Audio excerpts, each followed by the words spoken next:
Welcome to the MS&Me Radio Network, a division of the Multiple Sclerosis Global Support Network. The following program broadcast is an original creation by the broadcast entity. Discussion within the following broadcast should be used for informational purposes only and is not a substitute for professional medical advice or consultation. Before considering application of any broadcast content in the following program, please consult your healthcare provider. If you feel you are having a medical emergency, please contact your local health services for immediate assistance. MS&Me Media and the Multiple Sclerosis Global Support Network do not guarantee or warrant the accuracy of information in the broadcast to follow. The Multiple Sclerosis Global Support Network provisions broadcast services to program hosts. Information discussed in the broadcast does not necessarily reflect the views, opinions, or goals of the network and are solely those of the show broadcast host.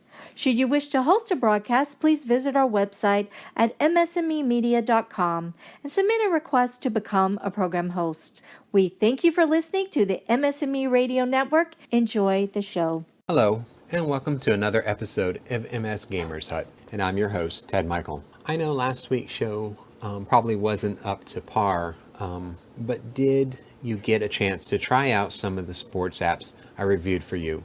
On this week's topic of card games, I tried a bunch of poker and solitaire apps, and after a few apps I found there is not much of a difference between them. So I decided to review another type of card game, CCGs, a collectible card game, also called a trading card game or a customizable card game, is a kind of card game that first emerged in 1993 and consists of specially designed sets of playing cards. Successful CCGs typically have upward to 1,000 unique cards, with the first developed and most successful one, Magic the Gathering, now having over 17,000 cards. The first game I'm reviewing for you is based off of Magic the Gatherings. And this one's called Magic Duels.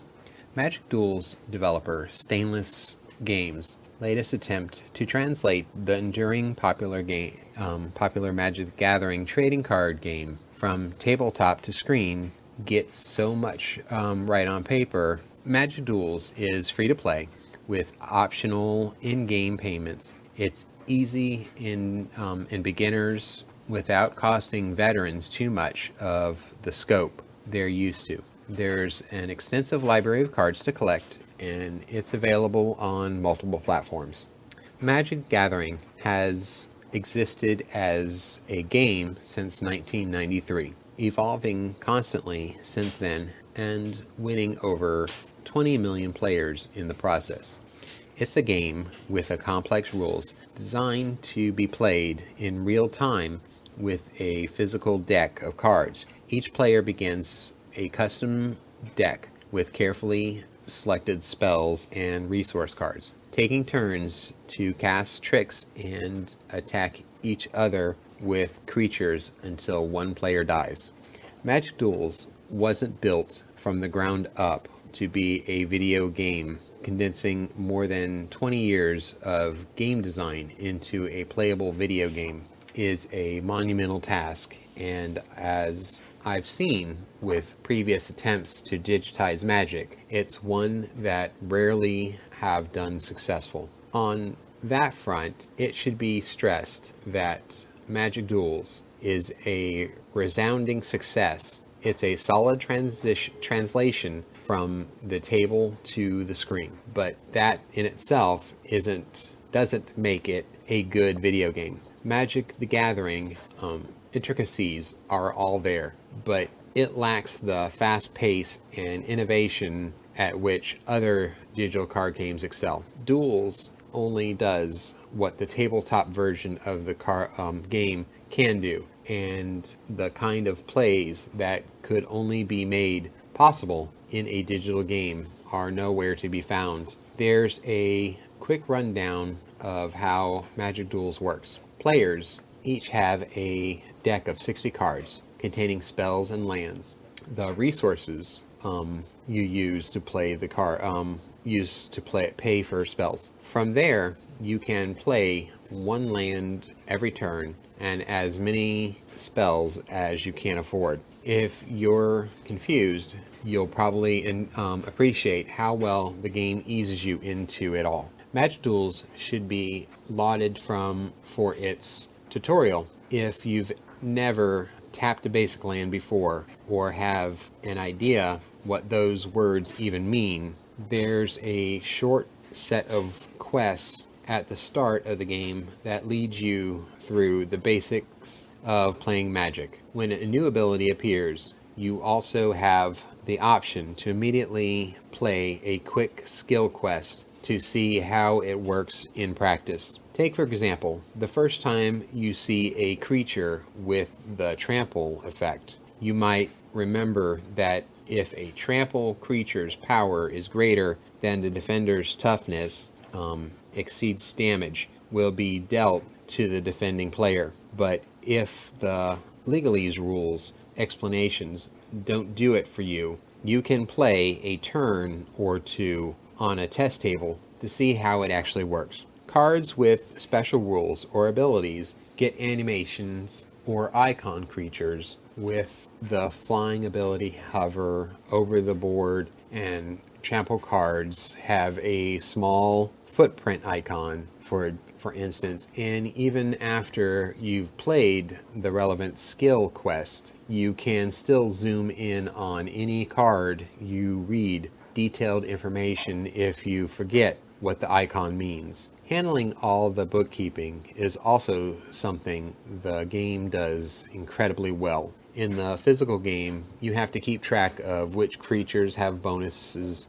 to attack or toughnesses, or if your creature can't be blocked, or whether or not you remember to assign damage from a dying goblin. Magic Duels takes care of all that for you. In fact, the whole single player mode seems designed to give players a taste of Magic the Gathering, from learning the rules to playing with different types of decks. There are 5 separate campaigns in story mode, each following a central Magic character through the original origin story, which will take you a few hours of games, a few hours to play through. The first of these serves as tutorial, and most of the game's functions are locked until you play through all 5 rounds. Completing a round upgrades your deck, giving you access to more advanced cards, which is a clever way to sneak in lessons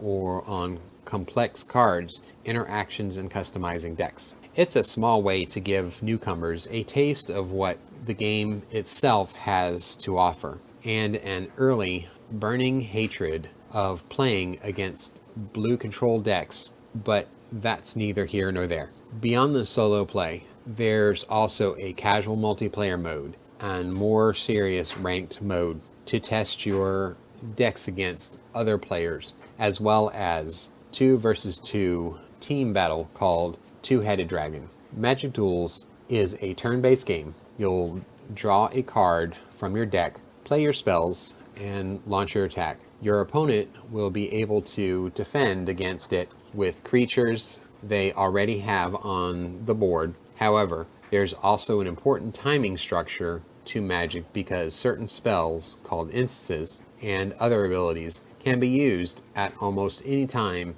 on either player's turn. And several of these are played in the same window, with effects go on a stack, with the most recent played effect triggering first. It's part of what makes a digital version of Magic so hard to get right. The game itself truly turn-based, since you need to be aware of every card that gets played and takes advantage of these windows of opportunity. The solution was a 30-second timer in the bottom right corner of the screen that I came to think of as the shot clock. Anytime you could trigger an instant spell or ability, the clock would tick down. Either a player could jump in to make one of these plays, or pause the clock to take a little more time to plan things out. The implementation of the timer is a mixed blessing. It's really at the heart of my problem with Magic Duels. In theory, it's an elegant way to implement the complex timing of the tabletop version of the game, but digital card games are traditionally about fast play, and the timers meant the pace never felt quite right. Turns where you do nothing but put out a land card stretch out far longer than they need to as you wait for the clock to run down on every phase of your turn, while at other times you nervously hover over the pause button to play a long sequence of actions. The constantly spinning clock makes a round of Magic Duels feel both frantic and drawn out at the same time. Magic Duels, like many mobile games, is free to play and implements that very well. It won't cost you anything to install, and you can theoretically play the entire game without paying a cent. Competing games earns you the in-game currency from 5 coins against easy AI and 20 for beating a human player. Daily quests, usually winning games with a certain type of deck, gives you another cash bonus.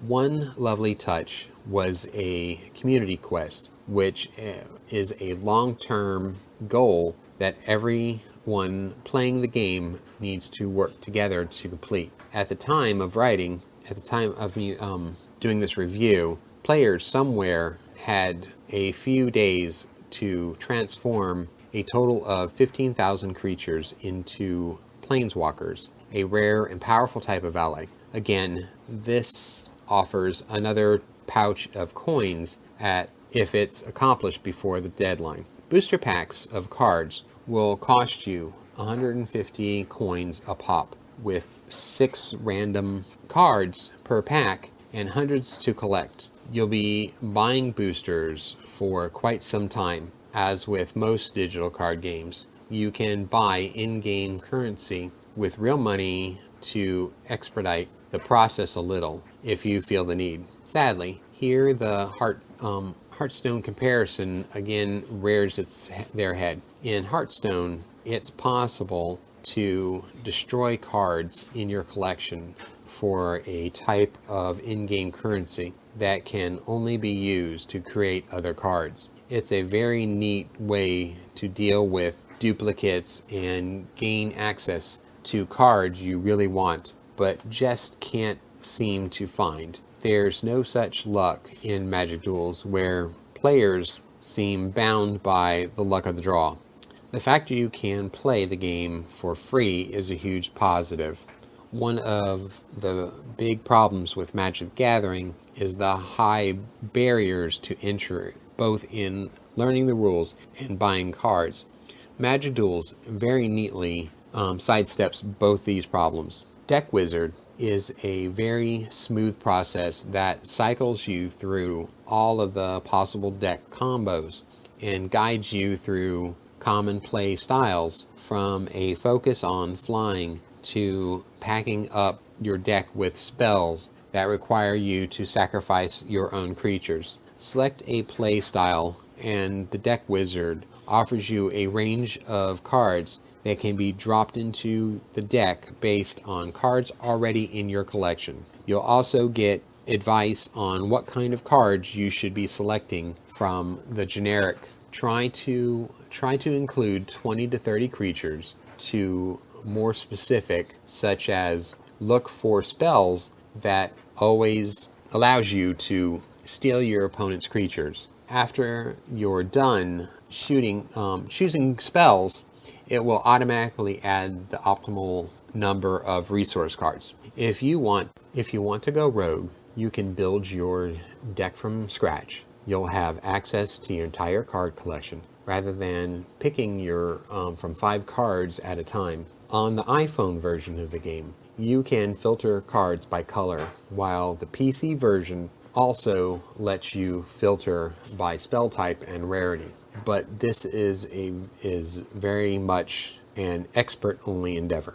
That said, even the expanded PC filter seems a little lacking. I couldn't search for all of the zombie type creatures I owned as I went through about building a zombie deck. Despite that being a key word in the game, the resulting process required a lot of flipping back and forth through pages of my library of cards. There is two ways about it. There's no two ways about it. The interface, especially on the iPhone version, isn't good. There's a lot of wasted space around the edges, and in how your resources are laid out, meaning the actual cards feel cramped and often too small to make out without liberal use of the game's zoom function.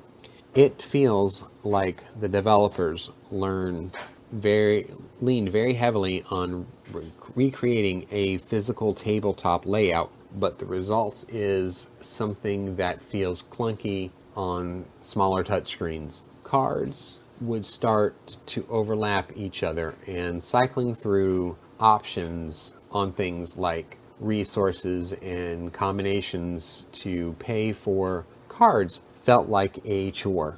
More than once I flubbed a play with the touch controls. The hard part in learning to play mini cards games isn't committing the rules to memory. Even a complex game like Magic can be picked up with a little practice. The real struggle is in learning what players call the metagame, the types of decks people are playing, the counters to common play styles, how all cards on offer interact, and the most powerful combos to be found. Between the tutorials and the deck building tips, Magic Duels does a surprisingly good job of managing both. But again, that doesn't make it ready to go head to head with Hearthstone or really any other digital card game on offer. It's far more fun to play on PC, but it still has some of the same issues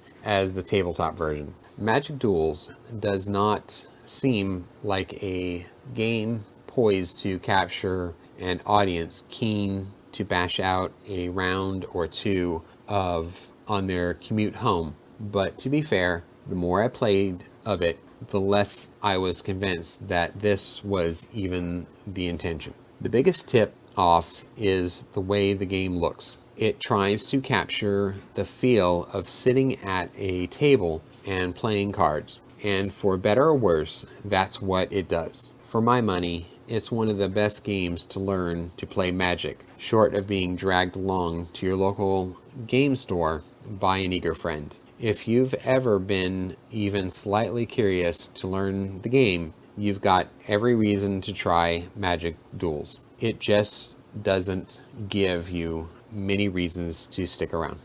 The next game that I'm going to talk about is called Hearthstone Heroes of Warcraft.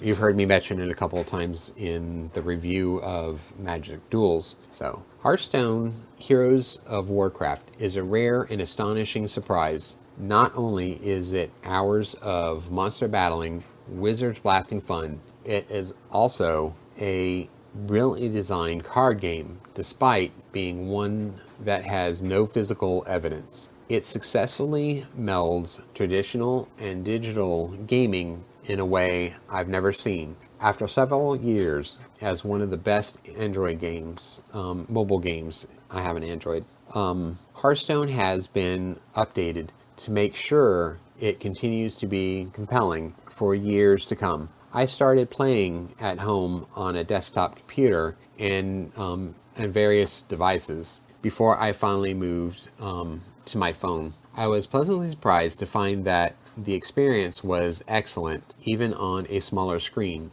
But be careful, if you're using a device without physical buttons, it is easily to accidentally swipe up and open the on-screen controls. You begin each game by selecting one of the HeroCraft heroes, each with its own powers and strategies and unique cards. Your hero defines the type of cards and therefore strategies you have available, but also serves as your avatar during battle. Hearthstone launched with only a handful of heroes, but the pool of legendary heroes has expanded dramatically and now includes custom cards backs for some heroes. The goal of the game is simple. Defeat your opponent by depleting his or her supply of 30 life points. You do that by attacking with a variety of creatures called minions and spells. Every action in the game has a cost associated with it, measured in mana crystals. You start with 1 mana crystal and gain an additional crystal to spend each turn. All the crystals you spend in a turn refresh the next turn, so choose your cards carefully. If you've ever played Magic the Gathering, this should sound pretty familiar. There's even a version of Magic the Gathering Summoning Sickness, which prevents most minions from attacking on their first turn. The basic format for using spells and minions to trade blows is augmented by other effects. Some minions have the charge ability, which allows you to attack the same turn that they enter play. Heroes who equip weapons can directly attack their opponents. Each hero also has a unique ability that he or she can use at a cost of 2 mana crystals. The hunter, for instance, can shoot an arrow at an opposing hero for 2 damage points. The hero's ability, along with its specific cards, help form the strategy for each deck, but more on that later. Since its launch, Hearthstone has rolled out new expansions on a regular basis. Each has a specific theme with new cards backs, and unique abilities. As the game has grown, Blizzard has tweaked the abilities of some of the cards to make them more fair. While it is surely frustrating for some players to have their cards modified after using them for a long time, it is a major advantage digital card games have over their physical counterparts. These universal changes also keep the game fresh and challenging, given the game's developers an unprecedented level of control. Hearthstone games are made to be quick and fun, but that doesn't mean they can't be strategic. Mahjong Scroll, by comparison, has more elements, including a game board that provides more of avenues of inventive play. But Hearthstone's strength is the growing collection of available cards and abilities. Whatever your style of play, you'll probably be able to create a deck to match. Whether that strategy and the resulting deck can actually beat your opponents in another question, of course. There is a physicality to Hearthstone that I really appreciate. Each card is played as though it were a physical object and is covered with stylistic 3D flourishes. In the arena or in adventures, you receive keys that unlock hidden drawers and rewards. Even the game board is interactive and filled with tappable Easter eggs. Your collection of cards is safely tucked away in an enormous tome within the My Collection section. Building a new deck is as easy as tapping and dragging a text search feature that makes finding the right card a heck of a lot easier than sorting them through 3-ring binders filled with cards. That said, you'll eventually face off against players whose cards and strategies will obliterate you.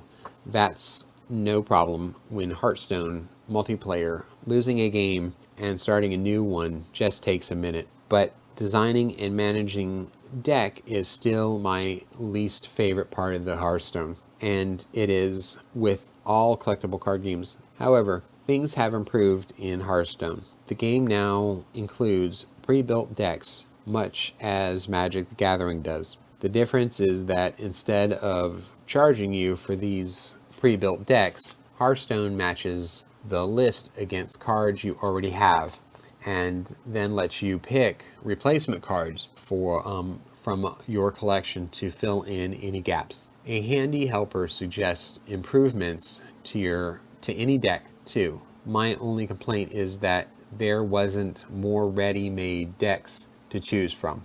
In addition to tweaking some card abilities, Blizzard recently divided the game into two formats. In Wild, you can use any card ever released. In Standard, only basic cards, classic cards, and cards issued in the last 2 years can be used. There's no penalty to playing a Wild game, but official Hearthstone events will be in the Standard format. Some players will surely be angered by this new rule, and yes, it's certainly will entice players to work harder and spend money towards new decks to participate.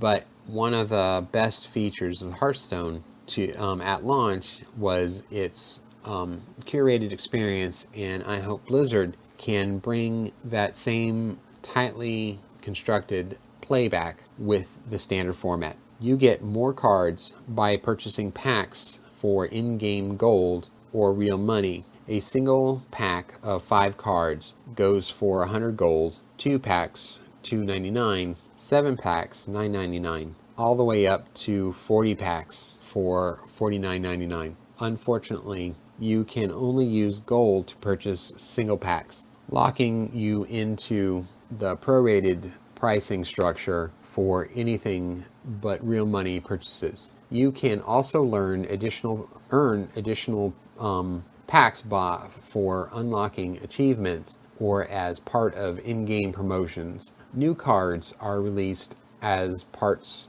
of special events or as expansions. If purchasing cards blind isn't your style, you can also destroy cards from your collection in exchange for arcane dust, which can be used to craft specific cards. It's not an efficient exchange, but it neatly sidesteps the most irritating aspect of the physical version collectible card game. The other collectors with whom you can have to trade to acquire specific cards. It's also lets you go after coveted cards without spending cash on blind decks. I normally despise multiplayer gaming, but I highly recommend trying out your skills against other players in Hearthstone. You can either play a casual game or a ranked game that can earn you status in Hearthstone's monthly season.